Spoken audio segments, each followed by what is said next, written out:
Irmãos, vamos iniciar a reunião, vamos orar ao Senhor. Vamos orar. Senhor, muito obrigado por este momento que o Senhor preparou na Tua presença, para, assentados aos Teus pés, recebermos a revelação espiritual do Teu santo, amado Filho Jesus, o nosso Senhor e Salvador pela Tua vontade, ó Pai. Senhor, rogamos a Ti que pelo Teu Espírito o Senhor venha se revelar a nós por meio do livro de Esdras, revelar a Tua pessoa, a Tua obra, e que essas verdades sejam cada vez mais reafirmadas em nós. Senhor, sabemos que o Teu propósito é formar o caráter de Cristo em nós. Sabemos que corremos o risco, muitas vezes, pela dureza dos nossos corações, de negligenciarmos este propósito e atrasarmos a Tua obra, tornarmos a Tua graça abundante em vão. Mas por Tua graça, Senhor, rogamos que o Senhor venha nos ajudar, nos salva nas nossas limitações, nos salva dos nossos amores terrenos, nos salva de todos aqueles afetos e afeições que nos impedem de avançar mais com o Senhor. Nos capacita, Senhor, em negar a nós mesmos, para seguir o Senhor.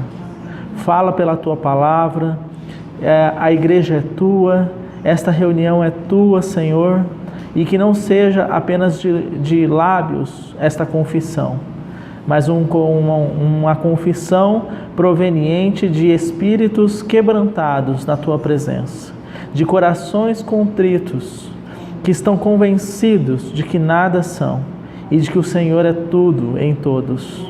É o que nós Te pedimos, ó Pai, em nome do Teu Filho amado Jesus. Amém, Senhor. Irmãos, vamos voltar à nossa leitura de Esdras, capítulo 3. Vamos fazer uma leitura a partir do verso 1.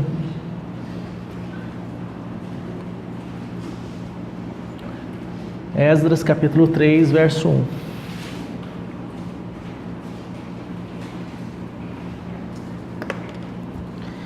Em chegando o 7º mês, e estando os filhos de Israel já nas cidades, ajuntou-se o povo como um só homem em Jerusalém. Levantou-se Jesuá, filho de Josadaque, e seus irmãos sacerdotes, e Zorobabel, filho de Sealtiel, e seus irmãos, e edificaram o altar do Deus de Israel.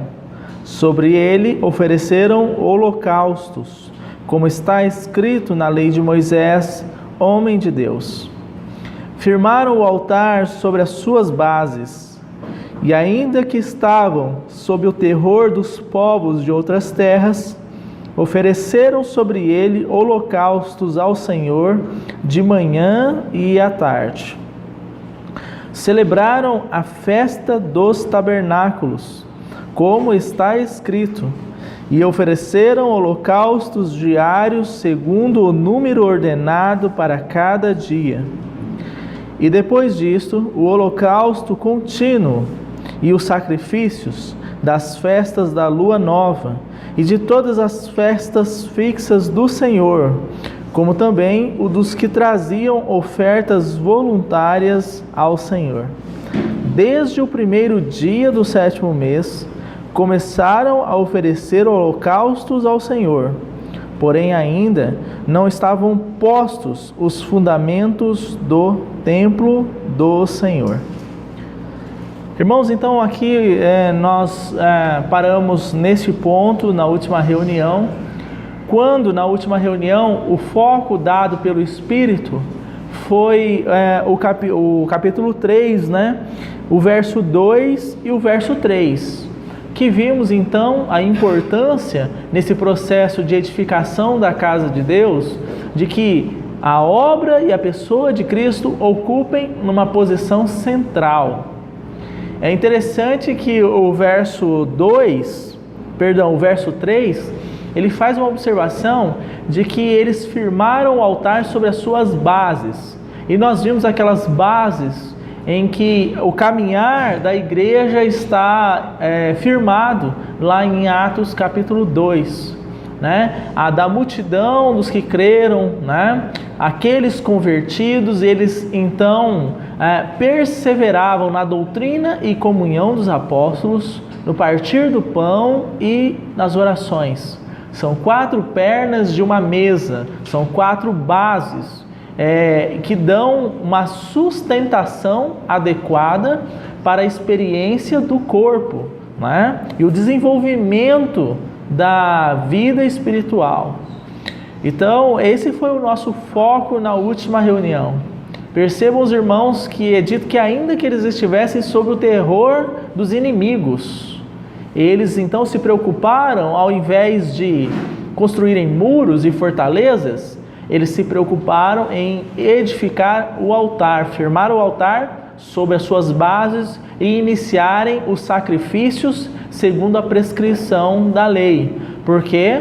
Porque uma vez que a nossa posição esteja adequada diante do Senhor e que o Senhor ocupe a centralidade, tanto o Senhor como a sua obra, nós não devemos temer os nossos inimigos, porque o Senhor, como nós citamos, salvo engano, no Salmo 28, Ele é o nosso escudo, não é verdade? Então não devemos temer os inimigos se Cristo e a sua obra forem o centro da nossa experiência, tanto como assembleia, mas também na experiência individual dos membros do corpo. No verso 4, é dito então que eles celebraram as festas. A primeira festa que nós vemos aí é a festa dos tabernáculos, mas não se limita aí à anotação, o registro do Espírito.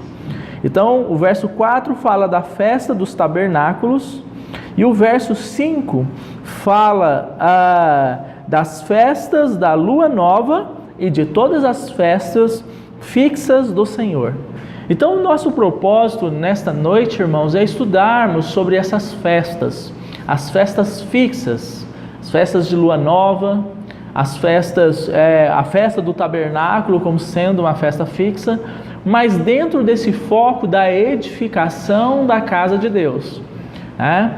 Essas festas que foram determinadas pelo Senhor no Antigo Testamento, e nós vamos ver os versos, elas são na verdade sombra, são uma simbologia de uma realidade espiritual que a igreja tem experimentado, certo?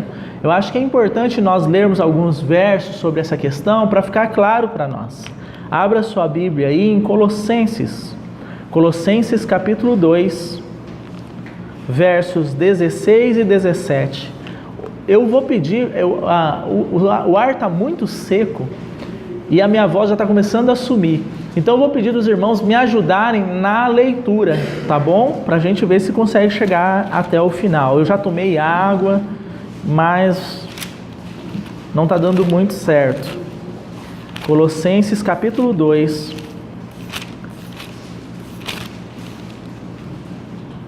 versos 16 e 17. Ninguém, pois, vos julgue por causa de comida e bebida, ou dia de festa, ou lua nova, ou sábados, porque tudo isso tem sido sombra das coisas que a Deus viu, porém o corpo é de Cristo. Então você viu? Quando Paulo faz uma observação que ninguém deve julgar o outro por causa de festas, ele diz que todas essas coisas, as festas ou de lua nova, todas essas coisas são sombra daquilo que havia de vir. Mais um texto, rapidamente, Hebreus capítulo 10, verso 1.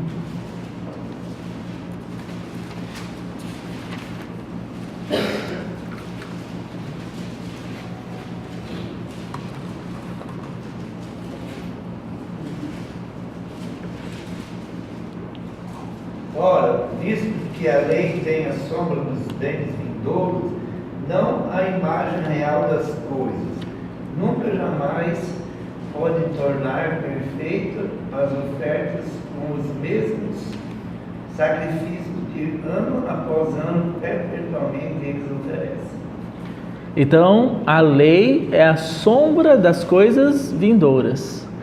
Tem mais textos, mas eu acho que esses dois textos já nos dão uma ideia clara de que aquilo que nós vamos lidar hoje, e nós vamos estudar as prescrições sobre as festas, elas são apenas, essas festas, sombra daquilo que viria e que se cumpriria em Cristo. Então, há sim, irmãos, uma relação íntima entre essas festividades e a edificação da casa de Deus, né? Agora vamos lá, especificamente, voltando então agora em Esdras, quais eram as festas fixas determinadas pelo Senhor? É importante nós sabermos o seguinte, e talvez acho que mais interessante ainda é nós irmos até Números capítulo 10.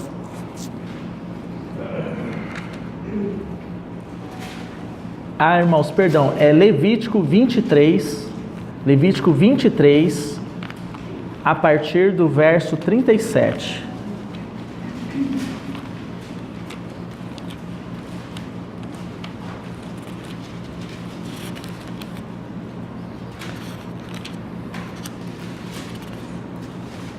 São estas as festas fixas do Senhor, e proclamareis para santas votações, para oferecer ao Senhor oferta queimada, holocausto e oferta de manjares, sacrifício e libações, cada qual no seu dia próprio.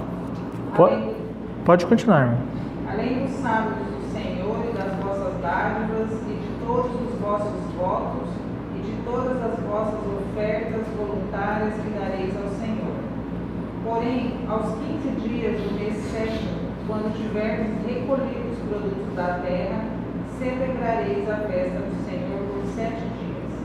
Ao primeiro dia e também ao oitavo haverá descanso solene. No primeiro dia tomareis para vós outros frutos de árvores formosas, ramos de palmeiras, ramos de árvores frondosas e salgueiros de ribeiras. E por 7 dias vos alegrareis perante o Senhor vosso Deus. Celebrareis esta como festa ao Senhor por 7 dias cada ano. É estatuto perpétuo pelas vossas gerações, no mês sétimo a celebrareis.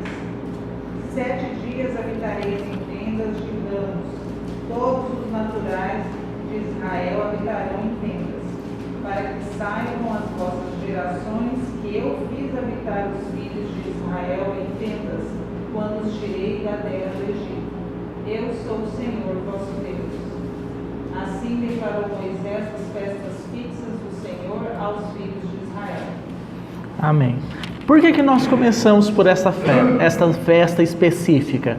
Esta festa que a irmã Nelise leu, ela se refere à festa dos tabernáculos.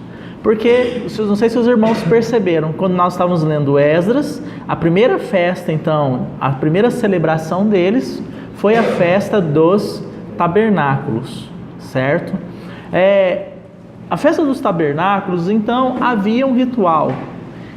Conforme a Annelise leu aí, alguns ramos de árvores específicas no sentido da característica delas, deviam ser tomados pelas pessoas que estavam celebrando.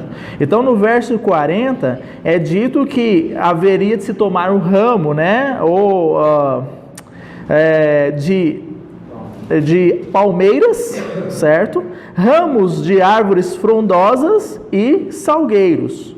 E também deveria se tomar o fruto de árvores formosas. Esses ramos, então, irmãos, eles eram colhidos, as ofertas eram oferecidas, e esses ramos eram como que agitados pelas pessoas, né? Em oferta ao Senhor. Eles juntavam esses ramos com as mãos juntas e agitavam esses ramos, né, como oferta ao Senhor. A festa dos tabernáculos, ela tem algumas características espirituais importantes para nós. Primeiro, vamos falar do significado espiritual dela. Como a Annelise leu aí, ela significa que na peregrinação do povo de Israel pelo deserto, o Senhor prescreveu que durante 7 dias eles habitassem em tendas, em barracas, né?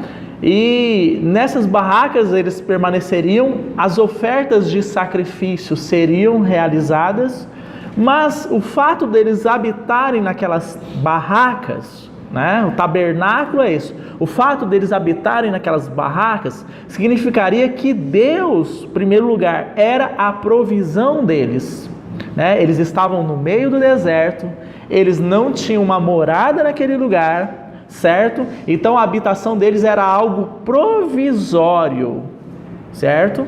Barraca tem esse significado, irmãos.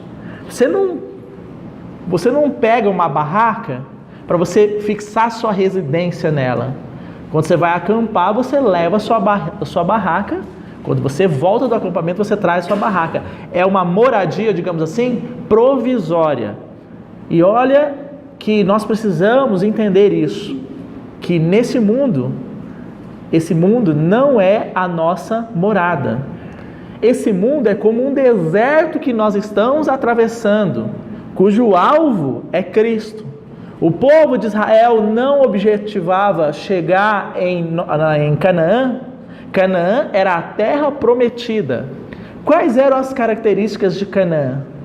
Então, lá se dizia que da terra manava leite e mel. Significa que o melhor da vida animal e o melhor da vida vegetal estava naquela terra.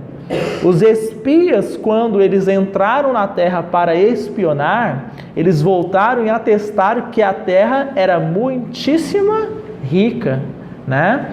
Então, essa terra é uma figura da pessoa de Cristo. Então, retirados, libertos do Egito, eles marcham pelo deserto, sentido Canaã. A realidade da igreja hoje é libertos do mundo, em marcha, sentido Cristo, a plenitude do Senhor. Porque Canaã é isso, é a prefiguração da plenitude de Cristo. Deus nos libertou não para que ficássemos no deserto, Deus nos libertou para que nós adentrássemos a plenitude de Cristo Jesus. Não basta então, irmãos, não é desejo do coração do Senhor que nós apenas conheçamos acerca da salvação.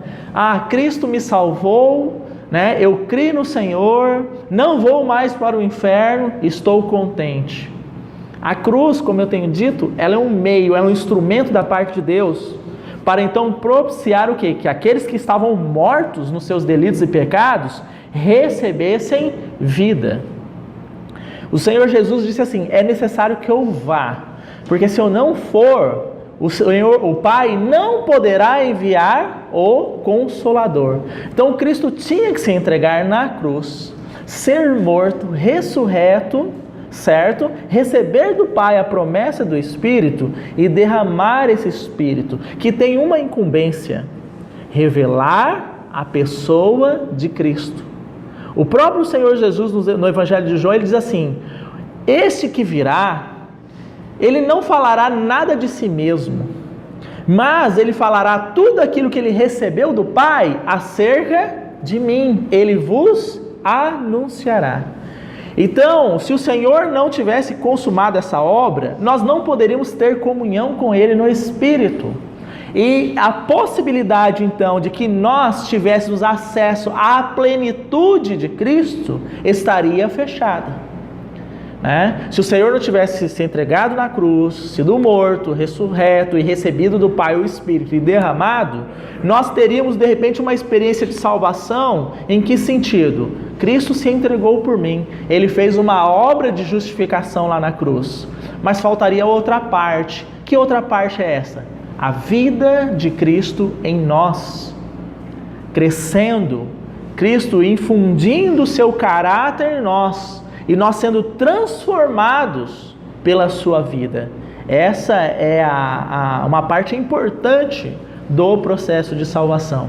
Mas por que nós estamos falando de tabernáculo então? Porque o tabernáculo significa que nós estamos nessa caminhada rumo à plenitude de Cristo, que nós não temos morada fixa nessa terra. Então somos como aqueles que habitam em tendas, em tabernáculo. Então esse é um dos aspectos espirituais da festa dos tabernáculos. Outro aspecto espiritual importante, irmãos, então entendendo esse, morada provisória, não é aqui o nosso lugar, estamos marchando, percorrendo uma carreira cujo alvo é Cristo, para adentrarmos a sua plenitude. Então entendemos essa primeira parte, também podemos compreender o tabernáculo, o significado dele, de Deus habitando com os homens. Acho que podemos ir nesse texto rapidamente, Evangelho de João, capítulo 1.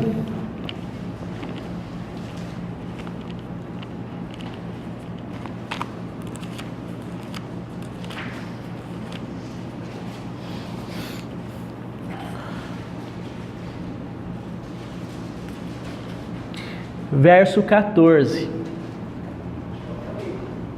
1,14. Evangelho de João, capítulo 1, verso 14. E o Verbo se fez carne e habitou entre nós, cheio de graça e de verdade, e vimos a sua glória, glória como de unigênito do Pai. A nossa versão revista e atualizada, ela fala, e habitou entre nós, cheio de graça e de verdade. Essa palavra aí, habitou, significa que Deus fez um tabernáculo entre os homens. Deus tabernaculou entre os homens. Talvez algumas versões aí, de repente a corrigida, se refira a essa expressão. Então, a festa dos tabernáculos também tem sentido espiritual. Que sentido? Que Deus habita entre nós. Né? Como isto ocorreu? Aqui, no registro do Evangelho de João, capítulo 1, que nós estamos lendo, irmãos, há um registro histórico de que Deus fez uma casa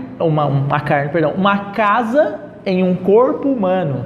E essa casa em um corpo humano se refere a Cristo Jesus. Ele fez uma tenda, uma habitação. E assim como lá na prescrição do Antigo Testamento, os tabernáculos significariam que o povo durante 7 dias habitaria em tendas. E essas tendas, irmãos, essas cabanas, elas ficavam em torno então, né, do acampamento. Não sei se os irmãos se recordam, mas no registro do Êxodo é dito que Deus era para o povo uma coluna de nuvem durante o dia e durante a noite Deus era uma coluna de fogo. Então, quando a tenda do tabernáculo era armada, a palavra registra que a glória de Deus descia sobre aquela tenda, sobre aquele tabernáculo. E na festa dos tabernáculos, essas cabanas eram construídas, né, em torno do quê? Daquele tabernáculo. Então o povo acampava olhando aquela coluna de fogo e contemplando a glória do Senhor durante aqueles dias. Isso fala muito aos nossos corações, primeiro aqui no Evangelho de João, capítulo 1. Porque é dito que Deus então fez o quê? Habitou entre os homens, junto aos homens. Agora, se nós formos a Apocalipse, vamos avançar um pouco mais aí.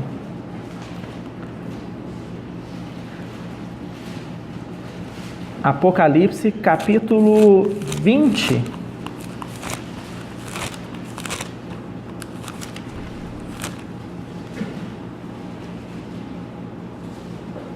Perdão, 21, verso 3. Pode ler do verso 1 ao verso 3. Vi novo céu e nova terra, pois o primeiro céu e a primeira terra passaram, e o mar já não existe. Vi também a cidade santa, a nova Jerusalém, que descia do céu, da parte de Deus, ataviada como noiva, adornada para o seu esposo.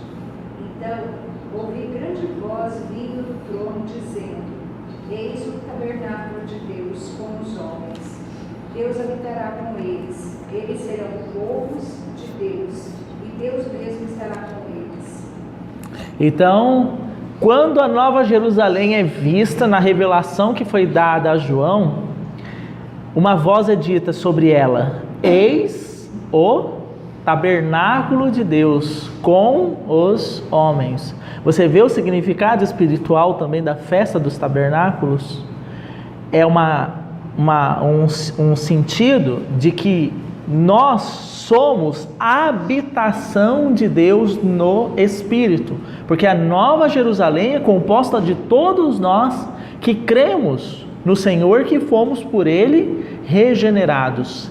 Agora vamos conectar o que falamos aqui, irmãos. No Antigo Testamento, aquela sombra, aquela figura, o povo assentado naquelas tendas, naquelas cabanas, contemplando a glória de Deus no meio do arraial, no meio do acampamento. Agora você vem aqui para Apocalipse, o que é visto? Deus habitando no meio do seu povo.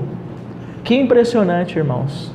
Porque havia aqui agora eu vou falar sobre registros históricos, estudiosos, eruditos da palavra de Deus.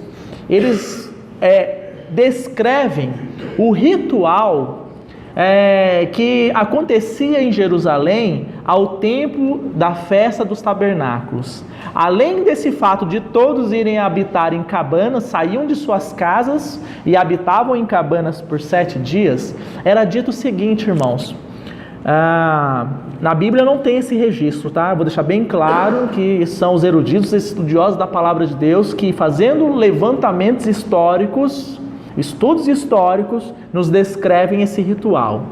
É dito então que nos dias da festa dos tabernáculos, as pessoas então habitavam nessas cabanas e em determinado tempo uma trombeta era tocada e o povo se reunia nas ruas para ver a passagem dos sacerdotes que, vestidos de branco, eles iam até a fonte de Siloé, e nós vimos já essa fonte, já ouvimos falar dela, recolhiam a água em bacias de prata e voltavam para o templo.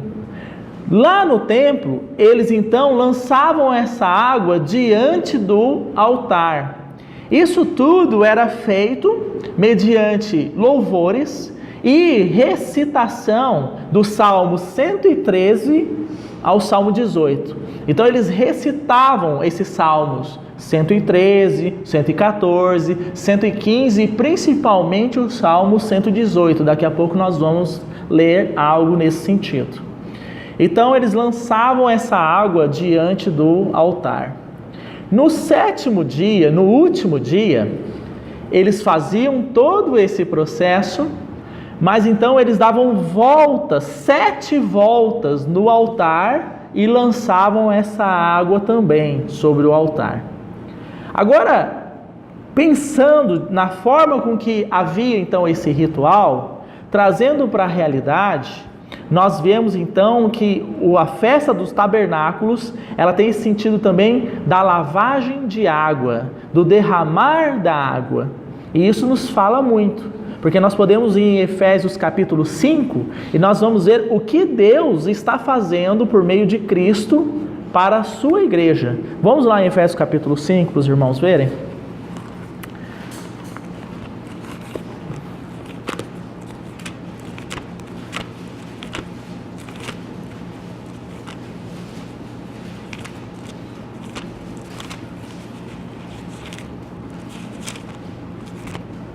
Deixa eu ver o verso aqui.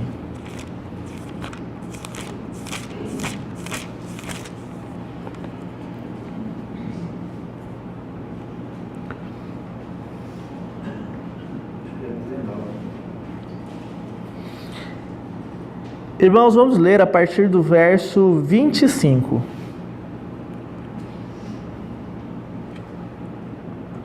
Maridos, amai vossa mulher, como também Cristo amou a igreja e a si mesmo se entregou por ela, para que se a santificasse, tendo-a purificado por meio da lavagem de água pela palavra, para apresentar a si mesmo igreja gloriosa, sem mácula, sem ruga, nem coisa semelhante, porém santa e sem defeito. Então, conforme o texto que o Paulo leu para nós, Deus está santificando, Cristo está santificando, purificando, melhor dizendo, a sua igreja pelo derramar de água sobre ela. para apresentá-la a si mesmo uma igreja gloriosa. Aqui no registro nós estamos vendo, essa lavagem de água tem uma relação direta com a palavra de Deus. Não perca isso, essa linha de raciocínio, irmãos. Porque à medida então que aqueles sacerdotes derramavam a água sobre o altar, o que Cristo está fazendo aqui? Derramando a água sobre a sua igreja. Porque Cristo é o sumo sacerdote, né? Quando o Senhor foi rasgado, assim que ele consumou a sua obra lá na cruz, o soldado corta o lado do Senhor com a lança. Do que sai do Senhor? Sangue, é verdade, mas também é registrado por João que sai dali água do corpo do Senhor. O que o Senhor fala em João capítulo 7, verso 37 e 38? Ele diz assim, que quem crer nele segundo as Escrituras, do seu interior fluirão rios de água viva. Irmãos, a palavra registra que lá em João capítulo 7, o momento que o Senhor fala sobre isso, é justamente na festa dos tabernáculos. Quando então os sacerdotes estão derramando aquela água sobre o altar, o que o Senhor fala? Ele se levanta para ensinar e com o brado ele diz, quem crer em mim, segundo as Escrituras, do seu interior fluirão rios de água viva. Então aquele derramar da água sobre o altar na festa dos tabernáculos tem tudo a ver com relação à provisão de vida que o Senhor nos concede através dele mesmo. Ele está nos purificando pela sua palavra para apresentar uma noiva a si mesmo, uma noiva adequada em razão do lavar operado por ele. Vamos rapidamente, nós vamos caminhar alguns textos aqui, Isaías 44, porque justamente o derramar de água tem a ver também, irmãos, com o derramar do Espírito Santo.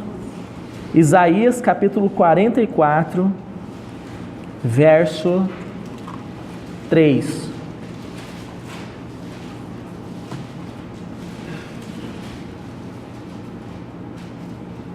Pois derramarei água sobre o sedento e rios sobre a terra seca. Derramarei meu espírito sobre a tua posteridade e a minha bênção sobre os teus descendentes. Você percebe aí, irmãos? Derramarei água sobre o sedento.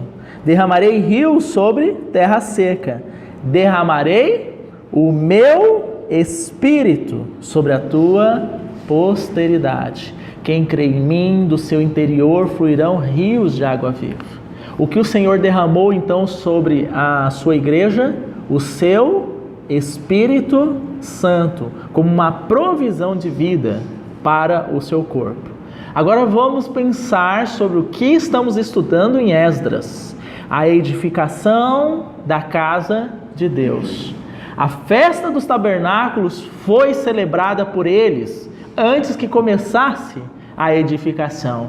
Por quê, irmãos? Porque no nosso trabalho de edificação da casa de Deus, esta festa que fala primeiro de que não é aqui a nossa morada, que Deus é a nossa provisão nesse deserto, que fala que Deus habita entre nós, e que fala que Ele derramou o seu Espírito como uma provisão de vida, é de suma importância para nos capacitar e nos habilitar a este trabalho da edificação. Então, nós temos aí lá em Esdras sendo citada esta primeira festa. Mas entendam, irmãos, que esta não é a única festa, e nem ela é a primeira do ano no calendário judaico. Nós temos lá o registro de Êxodo, a primeira festa que foi celebrada, digamos assim, que seria uma festa fixa, Páscoa. Depois da Páscoa que nós temos os pães asmos logo em seguida, não é verdade? Mas Esdras, em razão do período de tempo que eles estavam, era o tempo de celebração da festa dos tabernáculos, certo? Há mais um último significado da festa dos tabernáculos que eu gostaria de observar com os irmãos. Que significado é este? Zacarias capítulo 14, verso 16. Zacarias 14, verso 16.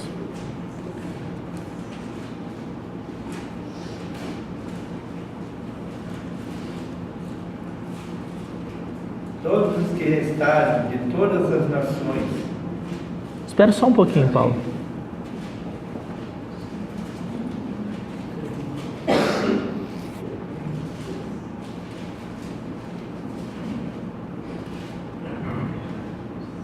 Também, irmãos.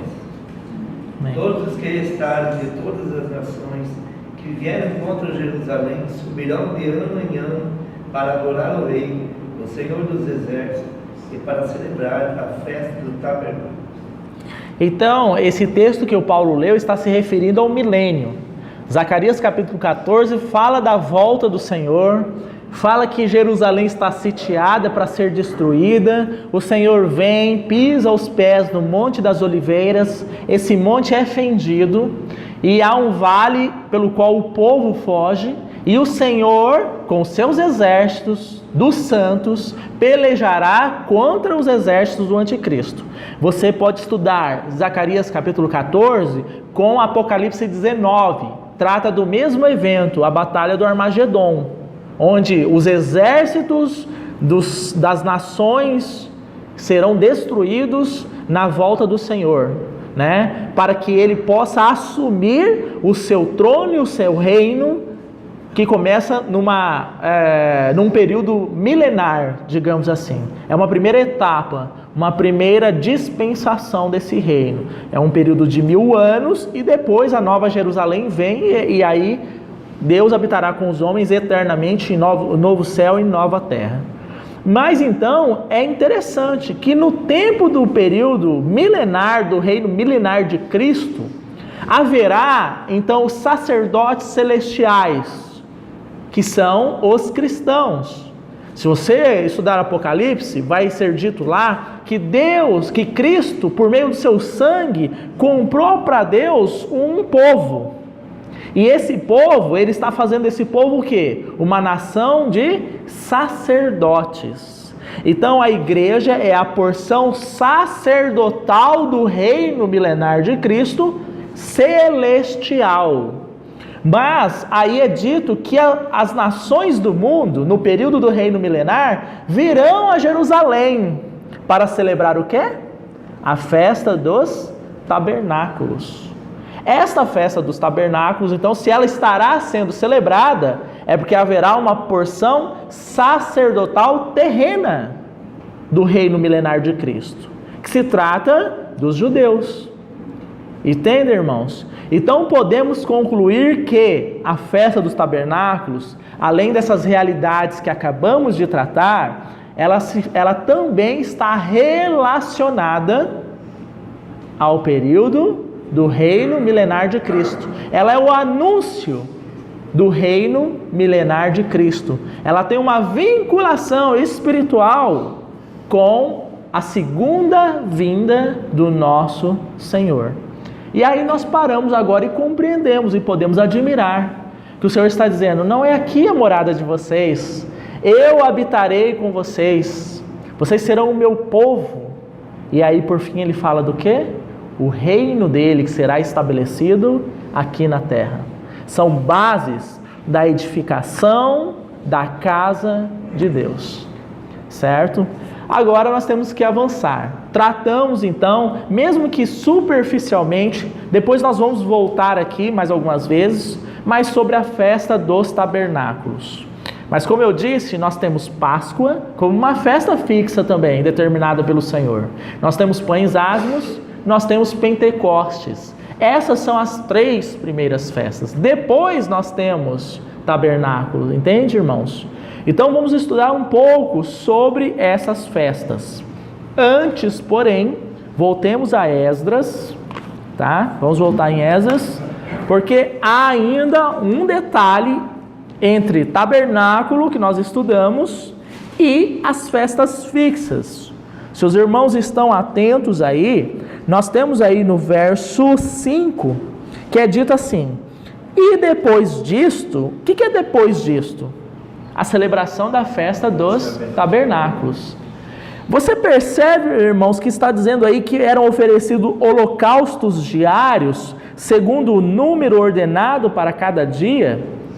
Era impressionante, porque a cada dia eram feitos sacrifícios, e para que os irmãos tenham ideia, nesse período, cerca de 70 cordeiros eram sacrificados, 70 novilhos, durante esse período da festa, dos tabernáculos.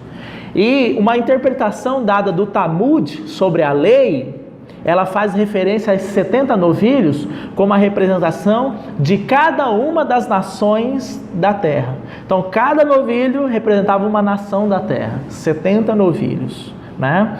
Então, a festa dos tabernáculos, no que se refere ao que estamos lendo aqui em Esdras capítulo 3, eram oferecidos sacrifícios diários. O sacrifício dos novilhos era como se Deus estivesse falando assim, que o benefício do sacrifício do cordeiro seria estendido a todas as nações. Não apenas para os judeus, mas a obra de Cristo beneficiaria todas as nações, não apenas os judeus, tá? Agora o verso 5 diz assim: e depois disto, depois da festa contínua e os sacrifícios das festas da lua nova. Vamos ver onde é que está a prescrição da festa da lua nova. Agora sim, vamos a Números capítulo 10. Verso 10, irmãos. Números 10, 10.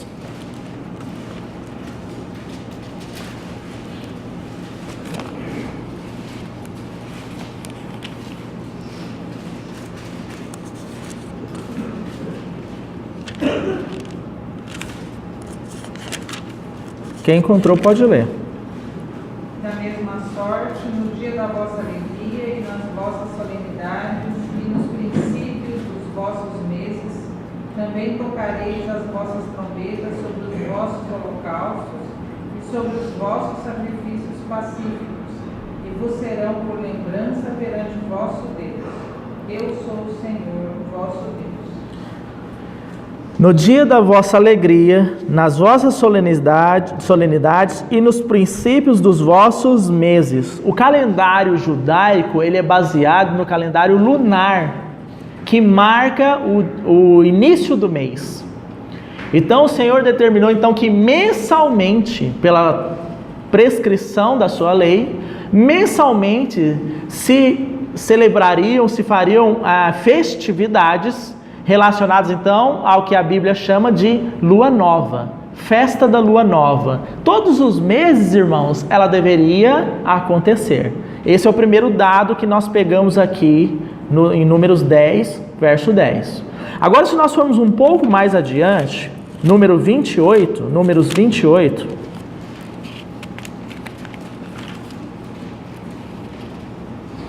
nós vamos ler do verso 11 ao verso 15.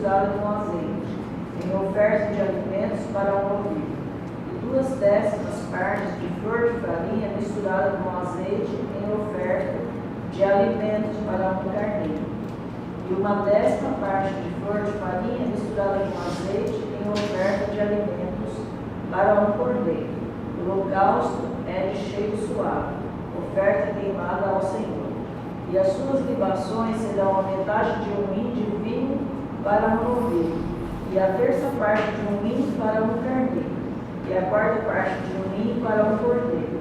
Este é o holocausto da lua nova de cada mês, segundo os meses do ano. Tá bom aí. Tá bom aí, no verso 14. Então aqui havia prescrição acerca dos holocaustos que seriam feitos em razão da lua nova. Os irmãos perceberam aí no verso... Deixa eu ver aqui. No verso 11, que eram apresentados 2 novilhos. Irmãos, não sei se os irmãos sabem, mas quando uma oferta, um sacrifício de um novilho era então realizado, o sacerdote colocava a mão sobre aquele novilho, né, e o imolava, para que houvesse uma espécie de identificação. Aqui, quando se fala de 2 novilhos, nós então temos que entender que há uma referência a essa festa da lua nova acerca do benefício do sacrifício ao Senhor, tanto para judeus como para gentios. E aí a prescrição continua, dizendo que haveriam também ofertas de cereal e de vinho, de acordo com os novilhos e os carneiros e os cordeiros e um cordeirinho de 1 ano que seria então também imolado. Agora, essa festa de lua nova, ela é marcada por uma característica que está descrita em Amós capítulo 8, verso 5. Vamos mais esse texto.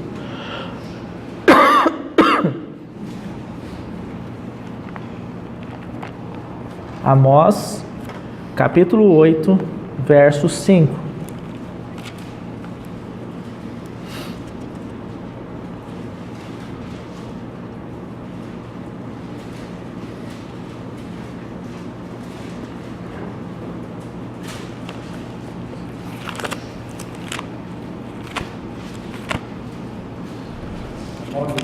Capítulo 8, verso 5.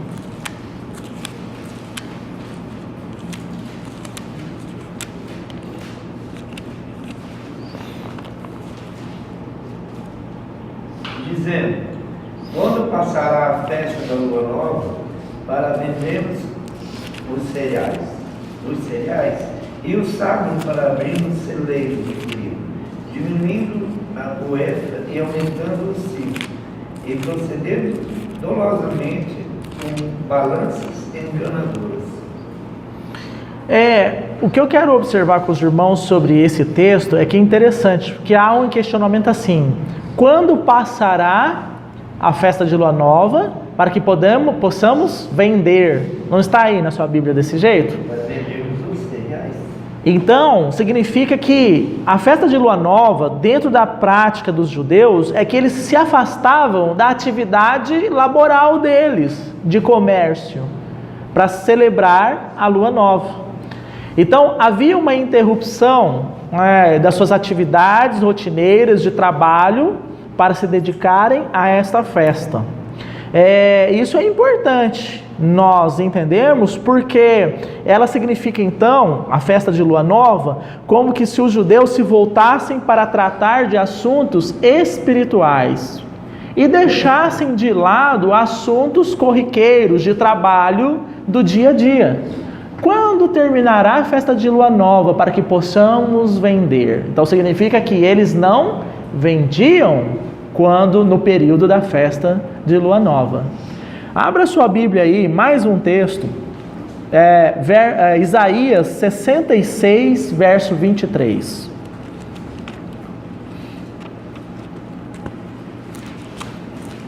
Isaías 63, 23.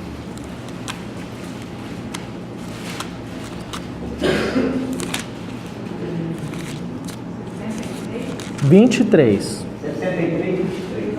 Não, perdão. É 60. Não. É 66, 23.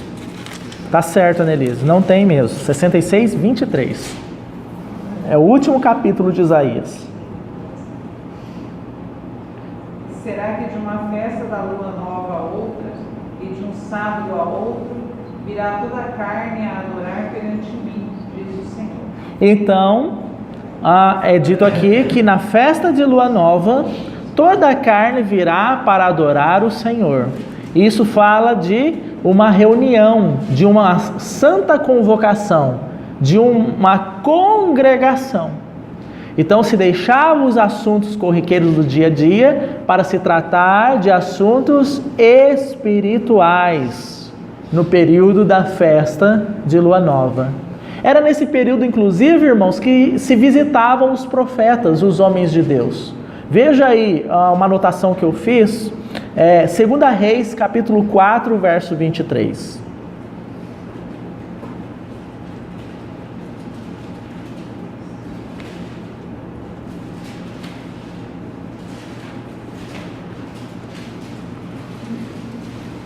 Segunda Reis 4, 23. Perguntou ele: por que vais a ele hoje? Não é dia de festa da lua nova, não é dia de festa da lua nova, nem sábado. Ela disse: não faz mal. Então há um questionamento: por que você está indo e aí vais a ele? É ir ao profeta, ao homem de Deus. Por que vais a ele? Não é festa de lua nova. Qual que é a compreensão que temos então? Que eles iam visitar os profetas no período de festa de lua nova. Entenderam, irmãos? Então, para fecharmos essa questão, segundo ponto que estamos estudando em Esdras, o que a festa de lua nova representa para nós cristãos? Que deixamos as coisas corriqueiras e nos envolvemos com os assuntos espirituais. Para a edificação da casa de Deus, irmãos, precisamos estar envolvidos nos assuntos espirituais. Hoje nós nos envolvemos demasiadamente com os assuntos do mundo, terrenos, muitas vezes, irmãos, lícitos. Cuidado da família, trabalho, são assuntos lícitos. Mas nós nos envolvemos demais com esses assuntos e não nos envolvemos com os assuntos espirituais. O povo parava de vender, parava de trabalhar, ia ter com o profeta. Então era para cuidar desses assuntos espirituais. Agora sim, tendo considerado esses dois pontos, nós vamos só mais um pouquinho, porque o tempo já passou. Vamos entrar nas festas fixas. E a primeira que podemos falar se chama Páscoa, certo? Vamos em Êxodo, capítulo 12.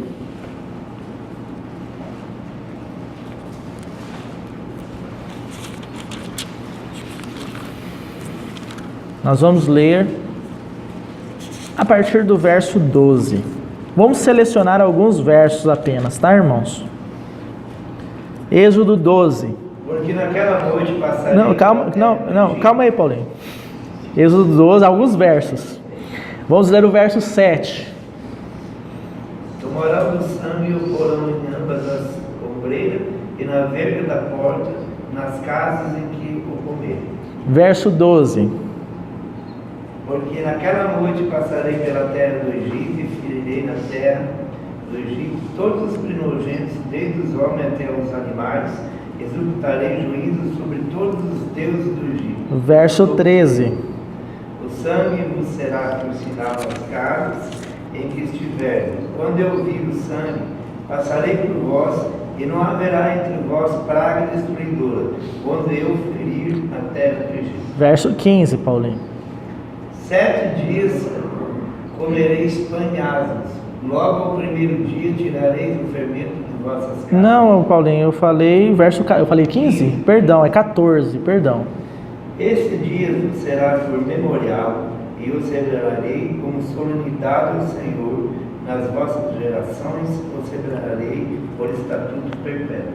Então, prestem atenção no último verso que o Paulo leu.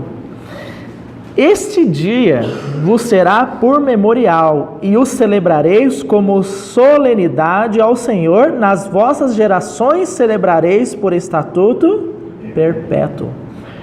A Páscoa, então, representa que o cordeiro foi imolado, o sangue desse cordeiro foi passado na verga, nos umbrais das portas, para o lado de fora, não para o lado de dentro.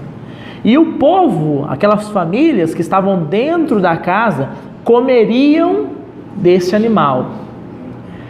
Quando o juízo de Deus passasse sobre a terra, que Deus visse que naquela casa houvesse o sinal, que é o sangue, a morte não tocaria aquela casa, as pessoas daquela casa. Trazendo isso agora para a nossa realidade, a Páscoa significa o quê? Que Cristo se entregou lá na cruz, Ele foi o cordeiro que foi imolado em nosso favor. E o seu sangue derramado satisfez a justiça de Deus. E todos nós que participamos de Cristo, porque o Senhor diz assim: quem de mim se alimenta, por mim viverá. O que o povo estava fazendo dentro da casa? Comendo daquele cordeiro. Deveriam comer dele todo, né? Então, quem de mim se alimenta, por mim viverá. Quem não come da minha carne, não bebe do meu sangue, não tem parte comigo. Então, à medida que o juízo de Deus passar, irmãos, sobre essa terra e virá, haverá um sinal em que aqueles que tiverem esse sinal não serão tocados por esse juízo. Não haverá mais condenação eterna sobre eles. Que sinal é este? Aqueles que foram beneficiados pelo derramar do sangue do Cordeiro. Aqueles que foram selados pelo Espírito de Deus. É tão interessante essa passagem aqui, que ela se segue, aí vai falando do povo sendo libertado do Egito, aí o Senhor diz assim, os primogênitos de vocês foram poupados, né? Mas eles foram poupados com um propósito.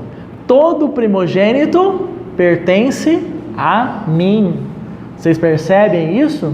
O sangue foi passado na verga das portas, o juízo de Deus não entrou sobre aquela casa e o primogênito foi poupado. As casas no Egito que não tinham esse sinal, todo primogênito da terra do Egito foi então morto. E aí o povo é liberto e Deus agora vai requerer aqueles que ele poupou por causa do seu sangue. Todo primogênito me pertence.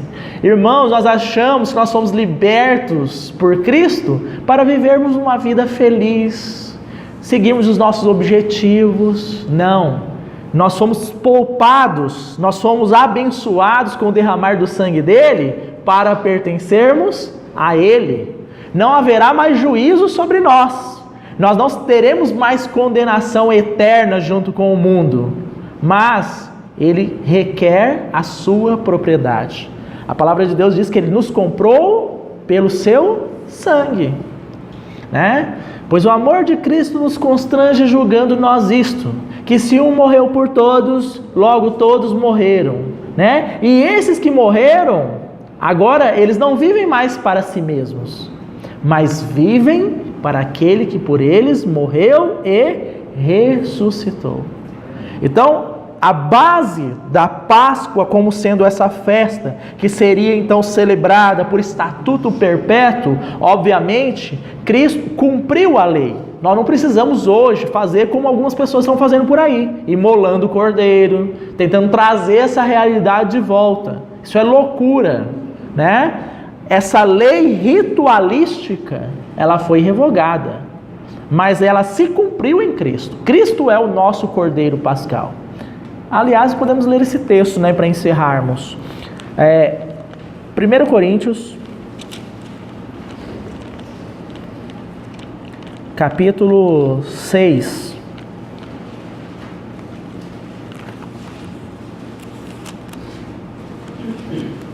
Capítulo 5, melhor dizendo. Verso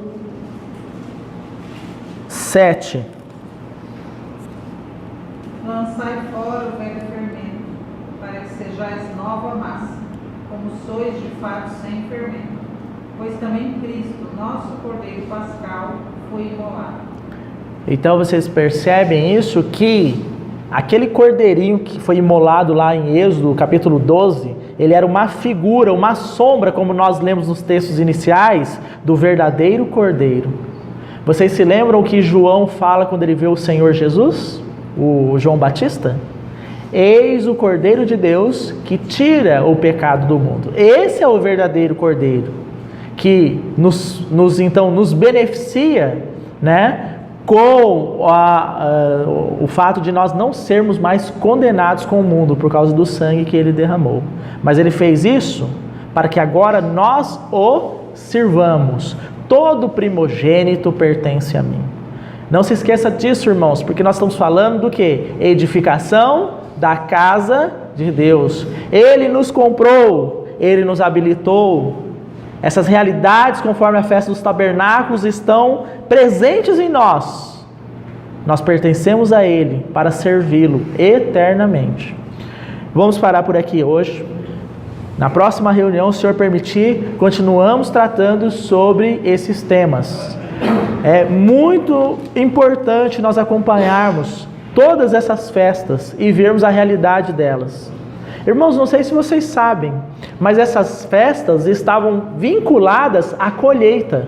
O povo era um povo agrícola. Então, cada festa dessa tinha uma relação com a colheita. Colheita da cevada, colheita do trigo, colheita da azeitona para fazer o óleo, né?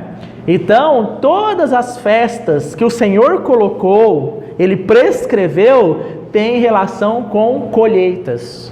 E aí nós vamos ver o que o trigo significa, o que a cevada significa, né? O que o óleo de azeite significa, o que o vinho significa, né? Que era colhida a uva nesses períodos também.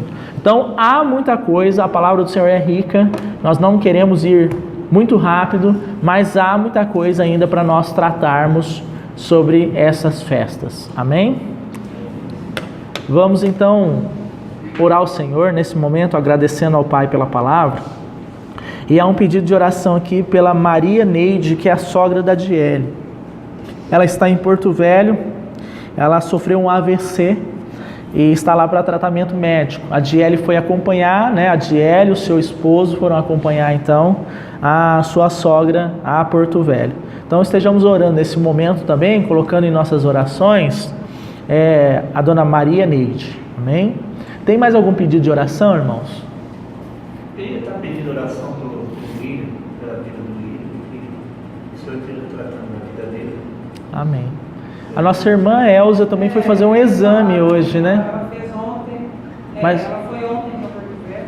Mas parece que graças ao Senhor não... A resposta eu não sei, eu só falei com ela para saber se ela vinha hoje. Aham, então tá bom. Vamos orar ao Senhor então. Nosso Pai Celestial, nós te damos graças pela Tua Palavra. Senhor, infunde em nós, no nosso espírito,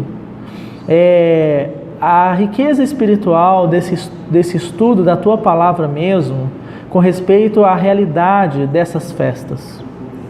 Senhor, por Tua graça, que não estejamos aqui para satisfazer a nossa curiosidade intelectual, porque apenas o conhecimento intelectual, ele traz, na verdade, soberba. Mas o que nós carecemos urgentemente, Senhor, por Tua graça e misericórdia, é da revelação de Cristo em nós. Como é precioso saber que a festa dos tabernáculos que o Senhor estabeleceu no Antigo Testamento era uma sombra, Senhor, de uma realidade espiritual superior, que nós, pela Tua graça, temos o benefício de experimentar. Seja no aspecto de reconhecermos que o Senhor é o Deus da provisão, enquanto caminhamos por este mundo como peregrinos e forasteiros, porque sabemos que não é aqui a nossa morada, Senhor. Habitar em cabanas significa o Deus da provisão. Mas também, Senhor, tabernáculo é uma palavra tão sublime, porque como nós lemos, o Senhor tabernaculou entre os homens quando o Senhor veio a esse mundo em graça, em verdade, para consumar a vontade do nosso Pai. E esta consumação da tua obra nos dá esperança, Senhor, uma rica esperança de que em Apocalipse capítulo 20 nos é prometido: eis o tabernáculo de Deus com os homens, Ele será o seu Deus e os homens serão o seu povo. Senhor, essa é a nossa esperança, de então habitarmos com o Senhor. O Senhor tabernaculará conosco eternamente, Senhor, e poderemos contemplar a Tua glória e refletir esta glória, Senhor. Que maravilhoso é a Tua palavra. Senhor, nos anima por ela, nos encoraja nesse tempo do fim. Porque também a festa dos tabernáculos fala, Senhor, que o Senhor é aquele Deus da provisão, que derrama sobre nós o Seu Espírito, que derramou sobre nós o Seu Espírito. Como aqueles sacerdotes derramavam a água sobre o altar, naquele ritual, nos dias da festa do tabernáculo. O Senhor tem derramado o Teu Espírito, o Senhor derramou, na verdade, o Teu Espírito em nós. Aqueles que estavam sedentos, aquela terra seca, recebeu o derramar da água, e o Senhor derramou o Seu Espírito sobre nós. Senhor, muito obrigado, porque somos a habitação do Teu Santo Espírito, Senhor. E Ele nos habilita e nos capacita a crermos no Senhor. E então se cumpriu a festa dos tabernáculos, quando o Senhor se levantou e proclamou e bradou em alta voz: quem crer em mim, segundo as Escrituras, do seu interior fluirão rios de água viva. Obrigado por esta realidade. Senhor, reafirma essa realidade em nós. Obrigado pela revelação da Páscoa, Senhor. Como a Páscoa é preciosa para nós, Senhor. Ela fala da Tua morte, da Tua entrega lá na cruz, para que pelo benefício do Teu sangue derramado, não sofrêssemos mais o mesmo juízo que está destinado a este mundo. Mas o Senhor nos poupou com um propósito, para pertencermos ao Senhor. Graças Te damos, Senhor, por trazer a nós essa realidade, reafirmar em nós essa realidade. Pois, como é dito na Tua palavra, o Cordeiro Pascal, Cristo, foi imolado. Obrigado, Senhor, pela obra que o Senhor consumou. Senhor, neste momento queremos colocar diante do Senhor a Dona Maria Neide, a sogra da nossa irmã Diele, que está hospitalizada com um problema grave de saúde. Senhor, nós rogamos ao Senhor que o Senhor levante irmãos, filhos do Senhor, lá em Porto Velho, para levar a Tua palavra, Senhor. Para que ela possa receber o Senhor, para que ela possa crer no Senhor e se render a Ti. Senhor, queremos também rogar que o Senhor fortaleça a Diele, tudo que a Diele tem aprendido acerca do Senhor, que ela possa então, Senhor, ter afirmado nela por meio dessa experiência tão drástica, que ela possa invocar o Teu nome, depender do Senhor e ser luz, ser testemunha do Senhor perante o seu marido, que certamente está afligido com esse problema de saúde da sua mãe. Senhor, toma nas Tuas mãos a saúde da Dona Maria Neide. E se for a Tua vontade, Pai, sabemos que nenhuma enfermidade, nenhuma doença pode resistir à Tua vontade. Sendo da Tua vontade, que o Senhor também possa restabelecer a saúde desta senhora, para testemunho do Senhor. Senhor, nós também rogamos a Ti pela vida do William, o filho do nosso irmão Paulo. Onde quer que ele esteja agora, Senhor, sabemos que ele não está distante do Senhor. Ele não está alheio ao Senhor. Senhor, rogamos pelo Espírito, pela vivificação do Espírito do William. Que o Senhor possa colocar circunstâncias na vida dele, Senhor, que o façam se voltar para Ti, se arrepender de uma vida sem o Senhor e clamar por Ti, Senhor. O William é Teu, guarda ele, preserva a vida dele, para que ele creia no Senhor. É o que nós lhe pedimos, ó Pai, em nome do Teu Filho amado Jesus. Nós pedimos, oramos e agradecemos ao Senhor. Amém. Amém.